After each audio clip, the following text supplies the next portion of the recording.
le jury du Grand Prix scientifique Louis Day a décidé cette année de consacrer des recherches portant sur de grands ensembles microbiens étudiés par des techniques désormais accessibles, pour ne pas dire familières, fondées sur le séquençage du génome. Le prix est partagé entre Didier Raoult, professeur à l'université d'Aix-Marseille, et Chris Bowler, chercheur à l'École normale supérieure de la rue d'Ulm à Paris. Didier Raoult est docteur en médecine de l'université d'Aix-Marseille et docteur en sciences de l'université de Montpellier. Il dirige à Marseille un grand centre, CNRS INSERM, qui est intitulé « Maladies tropicales et infectieuses émergentes », dans lequel travaillent 432 personnes. Cet ensemble exceptionnel de chercheurs, de doctorants, de postdoctorants, d'ingénieurs et de techniciens a une productivité scientifique absolument remarquable, se traduisant par plusieurs dizaines de publications de haut niveau chaque année, avec un grand nombre de citations. Lauréat de plusieurs grands prix, en particulier récemment du Grand Prix de l'INSERM, Didier Raoult est internationalement reconnu pour ses travaux sur les bactéries pathogènes chez l'homme, en particulier les bactéries responsables du typhus, les rickettsia. N'oublions pas que plus que les guerres, les infections bactériennes et virales sont responsables dans une large mesure du destin de certains territoires. Ils l'ont été dans le passé, ils le sont encore aujourd'hui.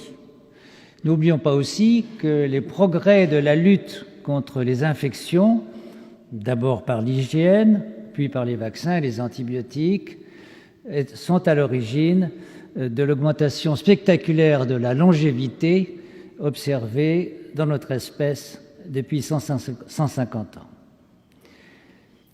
Parmi les recherches de Didier Raoult, je voudrais tout d'abord citer sa découverte des mégavirus, des virus d'une taille anormalement élevée qui a surpris tous les observateurs et qui a mené à une véritable révolution dans ce domaine de la microbiologie qui est presque à l'interface entre la virologie et la bactériologie.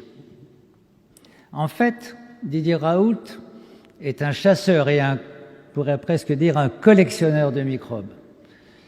Plusieurs bactéries portent son nom et sa notoriété est encore plus attestée par le fait qu'un genre bactérien s'appelle Raoultella.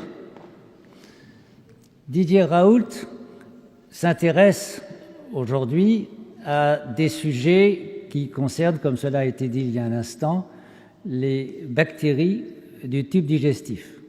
C'est un domaine considérable qui suscite beaucoup de recherches, mais grâce à son talent, à son expérience, je dirais même à son audace, Didier Raoult va l'aborder de façon tout à fait originale, en s'attachant particulièrement à l'étude de bactéries difficiles à étudier, telles que les archées ou les cellules bactériennes nucléées. Il utilisera pour cela les méthodes de séquençage génomique.